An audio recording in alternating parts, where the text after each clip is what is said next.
Yesus membalikan meja-meja penukar uang, mengusir para pedagang tersebut, karena bait Allah tidak seharusnya dijadikan tempat berdagang.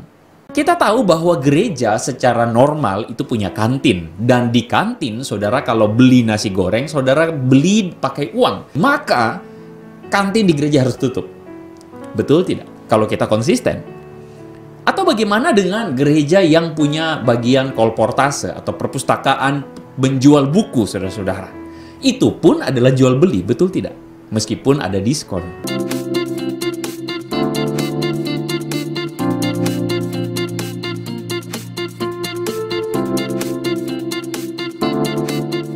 Lalu Yesus masuk ke bait Allah dan mengusir semua orang yang berjual beli di halaman bait Allah. Ia membalikan meja-meja penukar uang dan bangku-bangku pedagang merpati dan berkata kepada mereka, "Ada tertulis, rumahku akan disebut rumah doa, tapi kamu menjadikannya sarang penyamun." Sedemikian juga pembacaan firman Tuhan, saudara-saudara.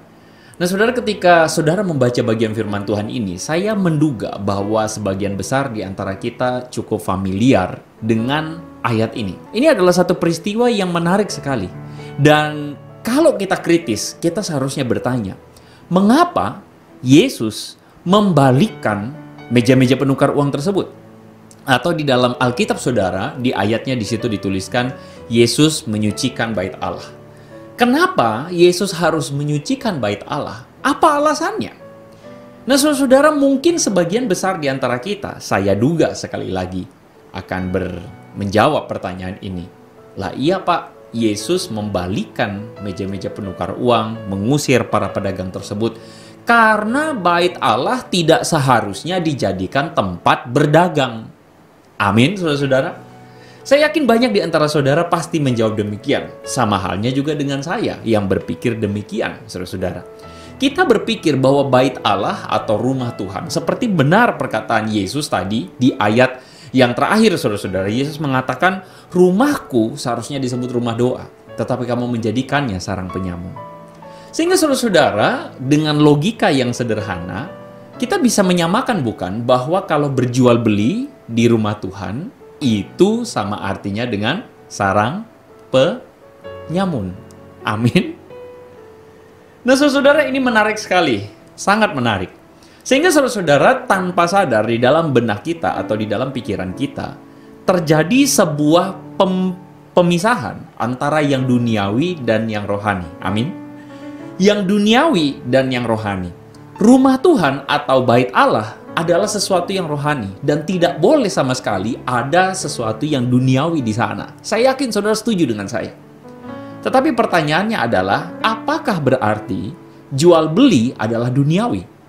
Nah, itu dulu. Jual beli atau berdagang adalah duniawi. Apakah benar demikian? Nah, kalau benar demikian, saudara-saudara yang berdagang di pasar atau berdagang di mall atau berdagang secara online, saudara melakukan hal yang duniawi. Benar atau tidak? Nah, saya yakin sampai di sini jawaban saudara sedikit berbeda-beda. Tetapi saya menduga lagi, ada sebagian orang merasa bahwa, iya Pak, benar, saya berdagang dan itu adalah duniawi. Iya Pak, saya bekerja dan itu adalah duniawi. Nah, disinilah menurut saya masalahnya. Masalahnya adalah kadang kita itu memikirkan bahwa kalau sesuatu di luar gereja itu pasti duniawi. Sedangkan kalau yang hubungannya sama gereja itu rohani. Begitu. Nah, saudara-saudara, hal ini tidaklah bisa disalahkan 100% dalam arti begini. Ya memang secara pemikiran sederhananya demikian. Tetapi saudara-saudara, saya ingin mengajak saudara-saudara pada hari ini atau pada saat ini. Coba kita mulai memikirkan apakah memang maksud Yesus demikian. Berdagang adalah duniawi. Karena implikasinya begini saudara-saudara. Kalau memang berdagang adalah duniawi, jual beli, menukar uang adalah sesuatu yang duniawi, maka pertanyaan saya begini. Saudara-saudara, bagaimana dengan gereja atau rumah Tuhan yang hari ini saudara-saudara punya kantin? Kita tahu bahwa gereja secara normal itu punya kantin. Dan di kantin, saudara kalau beli nasi goreng, saudara beli pakai uang. Terjadi sebuah transaksi di sana. Betul tidak? Nah, kalau kita menjadikan jual beli atau penukaran uang dengan barang atau jasa itu adalah sesuatu yang duniawi, maka kantin di gereja harus tutup. Betul tidak? Kalau kita konsisten. Atau bagaimana dengan gereja yang punya bagian kolportase atau perpustakaan menjual buku, saudara-saudara? Itu pun adalah jual beli, betul tidak? Meskipun ada diskon, ya kan? Nah, saudara, sama halnya juga dengan misalnya camp atau retreat. Itu pun ada jual beli, ada transaksi di sana. Nah, saudara, saya ingin katakan kepada kita bahwa adalah keliru kalau kita memandang yang namanya transaksi semata-mata atau sesederhana duniawi. Nah, ini keliru. Sehingga saudara-saudara, saya ingin mengajak saudara, kenapa ini penting buat kita bahas hari ini. Karena saya ingin memberitahukan kepada saudara-saudara bahwa apa yang saudara kerjakan, termasuk pekerjaan saudara, jual beli, barang atau jasa, tidak bisa kita katakan itu duniawi. Seharusnya seorang Kristen mempunyai pemikiran yang berbeda. Nah, ini ada hubungannya nanti dengan komunitas Kristen yang kudus. Ada hubungannya dengan arti kata kudus itu sendiri. Karena kita berpikir bahwa kudus itu berarti harus rohani doang. Saudara-saudara, mari kita lihat apa yang firman Tuhan katakan. Kalau Yesus menentang jual beli, maka kita harus konsisten di gereja. Tidak boleh ada jual beli juga, ya. Tetapi sebenarnya apa yang ingin firman Tuhan sampaikan kepada kita melalui peristiwa Yesus menyucikan bait Allah? Nah, saudara, saya mengajak saudara untuk melihat konteksnya di dalam Matius pasal 21 ayat 12-13. Apa yang sebenarnya terjadi di sana? Nah, saudara, kalau saudara melihat tradisi atau budaya orang Yahudi, saudara akan tahu pada waktu itu adalah sebuah peristiwa atau musim yang disebut dengan Paskah. Di dalam kultur Yahudi, saudara-saudara, Paskah itu adalah salah satu hari raya paling besar yang dirayakan oleh orang-orang Yahudi. Dan di dalam peristiwa hari raya tersebut, saudara, semua orang Yahudi akan datang ke satu kota, yaitu Yerusalem. Semua orang Yahudi pada waktu itu sedang berada di seluruh kota-kota yang lain. Entah kota-kota di dalam provinsi Yudea, tetapi juga kota-kota dari kota-kota yang tersebar di tempat yang lain, saudara-saudara. Atau yang biasa disebut dengan Yahudi diaspora, saudara-saudara. Nah, semua orang akan datang pada waktu itu ke bait Allah, bait suci di Yerusalem. Dan mereka melakukan yang namanya ibadah Paskah atau ritual ibadah Paskah. Kita lanjut, saudara-saudara. Apa yang sebenarnya terjadi di sana? Nah, jadi begini, saudara. Pada waktu itu, jika seseorang melakukan ritual ibadah atau melakukan ritual ibadah Paskah, maka orang akan punya dua kewajiban paling tidak.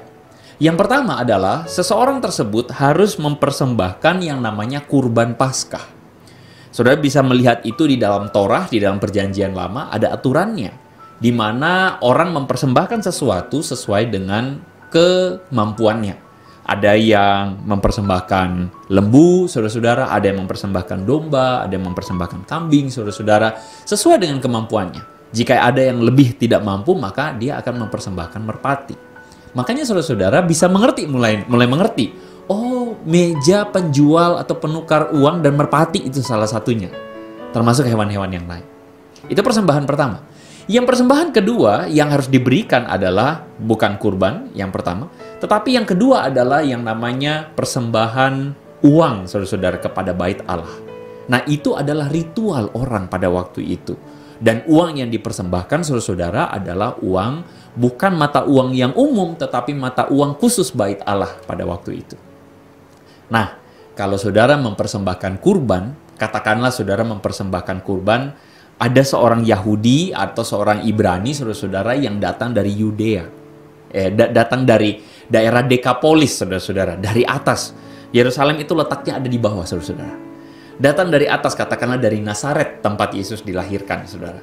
Dari Nazaret berjalan, saudara-saudara, menuju ke Yerusalem. Pada waktu itu tidak ada GoBox, sehingga saudara-saudara bisa transportasi baik, tetapi orang berjalan kaki. Dan saudara bayangkan kalau orang membawa kurban, maka dia harus membawa hewan kurban tersebut dari kampung halamannya di Nazaret menuju ke Yerusalem. 100 km, saudara, kurang lebih jaraknya. 100-an lebih, saudara-saudara. Saudara bisa bayangkan betapa melelahkan perjalanan demikian. Saya, saudara-saudara, sebagai seorang laki-laki, paling tidak suka kalau misalnya traveling bawa barang banyak. Betul, bapak-bapak? Tapi biasanya kalau ibu-ibu itu paling jago bawa barang. Tapi masalahnya saudara-saudara, barang yang dibawa ini bukan hanya tas tentengan saudara atau buntelan saudara, tetapi barang yang dibawa ini adalah hewan kurban. Saudara bisa bayangkan betapa repotnya itu. Sehingga saudara-saudara, ada satu kecenderungan di mana orang pada saat itu tidak ingin membawa kurban dari kampung halamannya. Tetapi mudahnya adalah beli di Yerusalem, saudara-saudara. Nah, itulah sebabnya kenapa, saudara-saudara, pada waktu itu, bersamaan dengan ibadah atau ritual Paskah, muncullah jenis pekerjaan baru, yaitu menjual hewan kurban. Yang kedua, saudara ingat tadi persembahannya bukan hanya kurban, tetapi juga apa? Koin, mata uang, bait Allah, saudara-saudara. Nah, mata uang itu tidak diperdagangkan di tempat lain, hanya diperdagangkan di Yerusalem. Sehingga saudara-saudara mengerti kenapa ada yang namanya meja penukar uang, lalu kemudian ada yang namanya tempat menjual merpati dan sebagainya, ya. Betul ya? Saudara bisa nangkep maksudnya di sini. Nah, oke, saudara, latar belakang itu kita mengerti dulu. Yang kedua, saudara-saudara. Saudara, kalau misalnya kalau saudara baca di dalam hukum perjanjian lama, saudara akan menemukan bahwa hewan yang dipersembahkan kepada Tuhan itu adalah hewan yang tidak sembarangan. Jika imam yang memeriksa hewan kurban tersebut melihat bahwa, oh ternyata giginya, ini maaf saudara ya, giginya itu lembu itu ada yang tanggal atau ompong, maka itu tidak boleh dipersembahkan. Tuhan menuntut bahwa persembahan yang terbaiklah yang harus dipersembahkan kepada Tuhan, yaitu kurbannya itu harus sempurna. Kukunya tidak boleh ada yang gocel, saudara-saudara, cacat, saudara. Bagian tubuhnya itu harus sempurna. Itu yang diberikan kepada Tuhan. Itu hukum Yahudi. Nah, saudara bisa bayangkan, pada waktu itu di Bait Allah ada imam-imam yang bertugas demikian. Nah, kalau misalnya saudara itu hadir pada waktu itu di Bait Allah, saudara-saudara, bisakah saudara melihat ada potensi bisnis di sana? Bukan hanya menjual hewan kurban, tetapi ada potensi bisnis yang lain. Apakah ada di antara saudara mulai berputar otaknya lalu memikirkan apa yang saya pikirkan?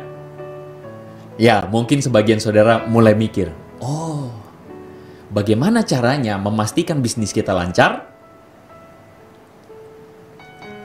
Caranya adalah kong kali kong dengan imam yang memelihara atau memeriksa hewan kurban tersebut.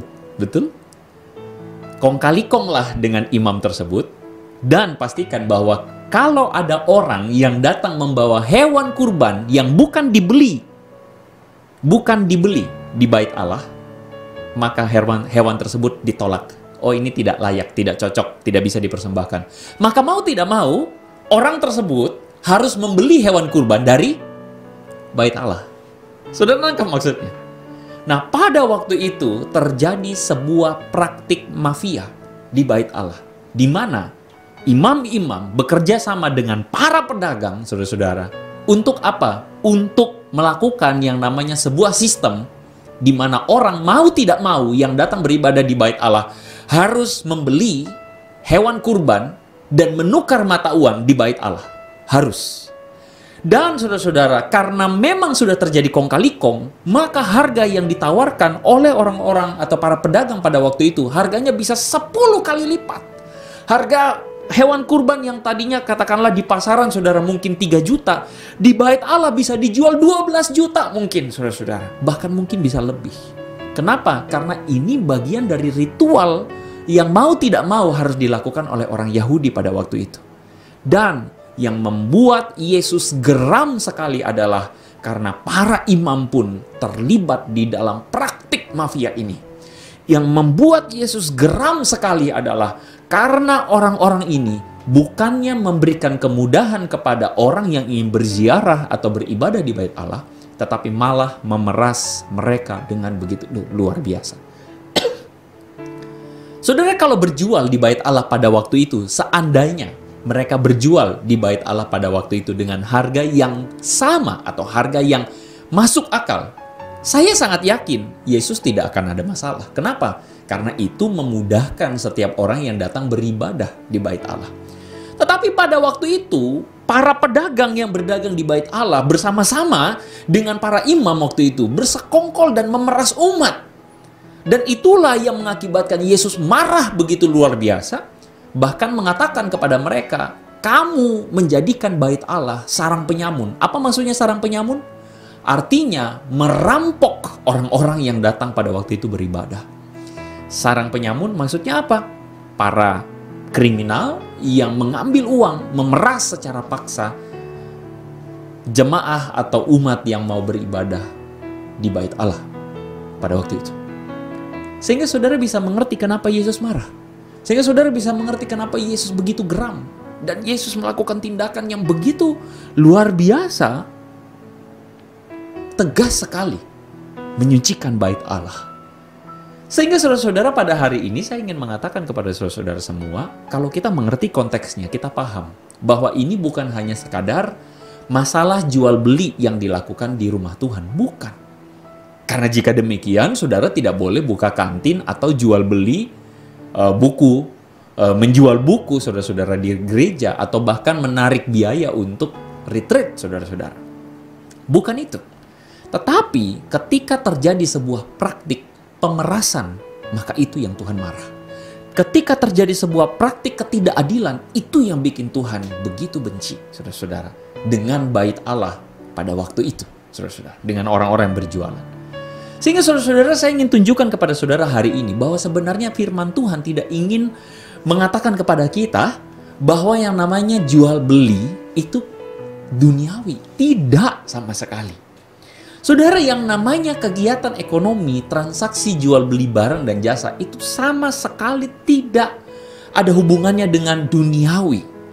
Karena yang namanya jual beli bisa menjadi kudus. Loh, kok bisa, Pak? Nih, saya tunjukkan kepada saudara-saudara apa arti kudus. Saudara, arti kudus itu berasal dari bahasa Ibrani, kadosh, saudara-saudara. Yang artinya sebenarnya adalah set apart. Apa maksudnya set apart? Saudara bisa bayangkan, misalnya saudara-saudara di rumah saudara ada barang-barang tertentu yang saudara khususkan. Karena barang-barang tersebut adalah barang-barang yang spesial buat saudara. Amin. Ada barang-barang tertentu yang dikhususkan, yang benar-benar dikhususkan menjadi milik saudara dan berharga buat saudara. Itu arti dasar kata kadosh tadi.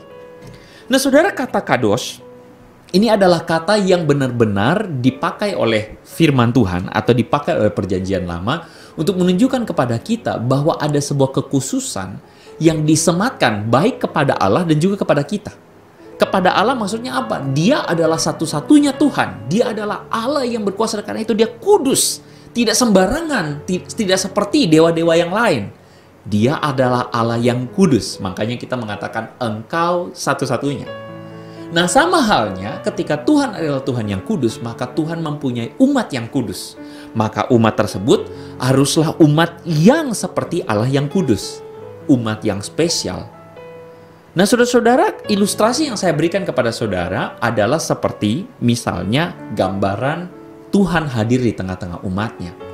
Melalui tabernakel Musa atau melalui tabernakel atau kemah pertemuan yang dalam perkembangannya menjadi bait Allah itu, saudara-saudara. Saudara bisa bayangkan bagaimana Allah yang kudus itu hidup di tengah-tengah umatnya. Allah yang kudus, yang spesial itu benar-benar apa? Benar-benar ada di tengah-tengah umatnya yang berdosa. Saudara mengerti konsep kudus dari sini? Konsep kudus adalah bukan berarti kudus itu tidak terjamah. Tetapi di dalam konsep Kristen, kudus itu benar dia spesial, tetapi dia ada di tengah-tengah. Ada di tengah-tengah, kalau seperti Allah ada di tengah-tengah umatnya. Allah itu berada di tengah-tengah umat yang berdosa. Allah yang kudus itu bukan jauh di langit sana. Bukan, saudara-saudara. Allah yang kudus itu bukan Allah yang begitu jauh yang memerintahkan hal-hal yang tidak mungkin. Tetapi Allah yang kudus itu mau hadir di tengah-tengah umatnya. Itu adalah konsep kekristenan. Yesus menjadi manusia. Yesus yang kudus menjadi manusia. Turun di tengah-tengah umatnya. Meskipun spesial, set apart, dikhususkan, tetapi hadir di tengah-tengah umat yang berdosa. Kenapa demikian? Karena arti dari kekristenan atau Inti utama dari kekristenan adalah kita yang berdosa ini kemudian menjadi pulih dengan Tuhan, selaras dengan Tuhan. Kita yang terhilang ini akhirnya menjadi apa? Menjadi kembali kepada Tuhan. Itu berita utamanya.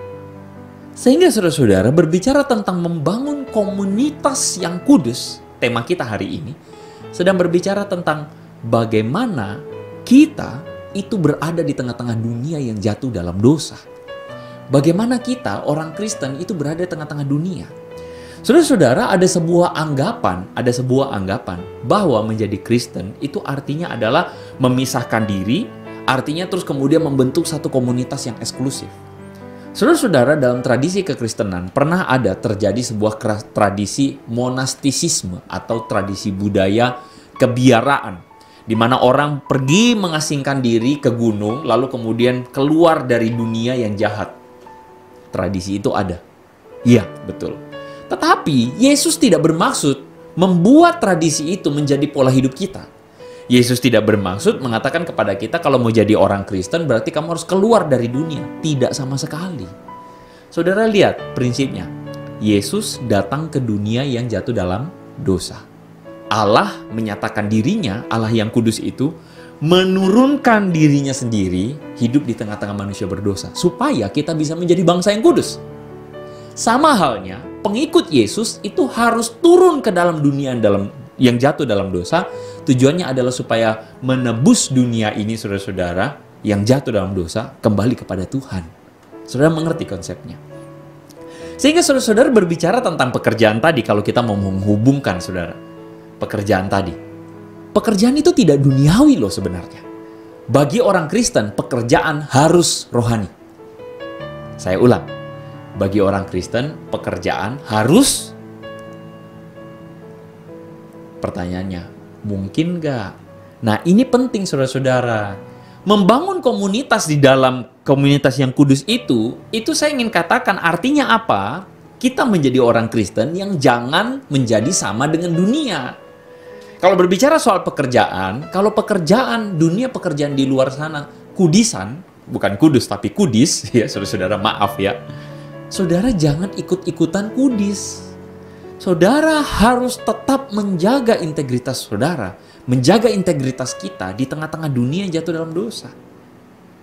Kalau toko sebelah menaikkan harga berkali-kali lipat, menipu pelanggan dengan barang yang tidak sesuai dengan kualitasnya, kita jangan melakukan. Itulah alasan kenapa banyak orang mengatakan pekerjaan itu duniawi. Karena orang mau tidak mau mengatakan bahwa kalau bekerja harus nipu orang. Kalau bekerja harus melakukan kecurangan. Orang Kristen harus belajar untuk tidak menjadi sama dengan dunia. Amin. Saudara-saudara, Roma pasal yang ke-12 ayat yang kedua mengatakan begini. Janganlah kamu menjadi serupa dengan dunia ini, tapi berubahlah oleh pembaruan budimu, sehingga kamu dapat membedakan manakah kehendak Allah, apa yang baik, yang berkenan kepada Allah, dan yang sempurna. Saudara, Tuhan kasih tahu sama kita bahwa kita jangan jadi sama dengan dunia. Betul, kita tadinya sama dengan dunia. Kita tadinya adalah umat berdosa. Tetapi karena kasih karunia Kristus, kita diselamatkan. Kita mengerti Yesus yang datang, melihat kebenarannya, dan kemudian kita menerimanya, mengikutinya. Karena itu saudara-saudara, gereja sebagai komunitas yang kudus itu adalah gereja yang seharusnya mengikuti desainnya Tuhan. Sama seperti Yesus yang melawan praktik mafia bait Allah, sama halnya kita pun harus melawan dunia yang jahat. Kita harus menjadi berbeda, jangan sama dengan dunia yang jahat. Saya tahu saudara-saudara ini tidak mudah. Apalagi saudara yang ada dalam dunia pekerjaan. Jika tidak melakukan kecurangan, kayaknya sulit bisa bekerja. Saya mau tanya, apakah betul kita harus curang? Ikutan curang? Saudara jawab dengan jujur. Iya, susah. Sebenarnya susahnya apa sih? Susahnya adalah karena kita tidak mendapatkan cuan lebih banyak. Kalau kita mau jujur, hidup jujur, bekerja dengan jujur, bekerja dengan benar, kita tidak dapat keuntungan yang lebih besar sebenarnya. Tapi pertanyaan saya, bisa tetap dapat untung nggak? Bisa. Saudara tentu bekerja bukan berarti tidak boleh dapat untung. Dapat untung itu harus menurut saya. Tapi masalahnya, catatannya adalah untungnya wajar atau tidak. Nah, itu penting, saudara-saudara. Apakah untungnya wajar atau tidak? Ini penting. Jangan sampai kita, saudara-saudara, menjadi orang-orang yang rakus, serakah, saudara-saudara. Nah, itu tuh dunia. Karena rakus dan serakah, karena ingin kaya, makanya saudara-saudara menipu orang, ciak orang, dan sebagainya. Dan saya yakin, saudara-saudara, yang ada di GKJ Season City, saudara-saudara, kita adalah orang-orang yang belajar untuk tidak menjadi sama dengan dunia. Kita menjadi seperti Yesus. Dan ini penting, saudara-saudara. Dan tentu hal ini bukan cuma bicara soal masalah pekerjaan saja, tapi ini berbicara tentang masalah gaya hidup, saudara. Kehidupan. Saudara, saya justru heran dengan orang-orang Kristen, saudara-saudara, di dalam komunitas Kristen adalah orang-orang yang kemudian saling jago-jagoan, hebat-hebatan. Saya mengenal, saudara, satu komunitas di mana dalam komunitas tersebut antara anggota di dalamnya itu saling iri-irian, saudara-saudara. Hari ini digosipin, wah si itu pakai sabuk pinggangnya, wah Balenciaga katanya. Waduh sepatunya, wah sepatunya merek ini. Wah nggak mau kalah, kita harus pakai si istri bilang, Pih mesti beli yang lebih mahal dari itu. Ini orang Kristen loh, pergi ke gereja. Dan bagi saya, apa bedanya dengan dunia? Saudara-saudara, menjadi komunitas Kristen yang kudus adalah komunitas Kristen yang berbeda dengan dunia. Dan saya pikir ini adalah pesan pertama yang saya sampaikan kepada saudara-saudara. Mari berbeda dengan dunia. Mari berbeda dengan dunia yang jatuh dalam dosa. Saudara, saya kasih tahu sama saudara, memang betul bahwa menjaga integritas itu sulit, tidak mudah. Seperti layaknya saudara-saudara, kalau saya kasih ilustrasi itu pohon kurma. Saudara pernah tahu ayat yang mengatakan orang benar akan bertumbuh seperti pohon kurma? Tahu ya ayatnya, saudara-saudara ya? Saudara, di dalam budaya pada waktu itu, jika seorang petani menanam pohon kurma, maka saudara tahukah saudara bahwa bibit pohon kurma itu ditanam di dalam kedalaman tertentu, lalu kemudian di atasnya itu diberikan sebuah batu besar atau diberikan sebuah batu untuk menindih bibit tersebut. Saudara tahu nggak kenapa demikian? Supaya bibit tersebut itu tidak keburu atau buru-buru muncul tunasnya, tetapi akarnya dulu yang taruh, yang menjulur ke dalam. Benar-benar ke dalam, sangat dalam, berakar dengan kuat.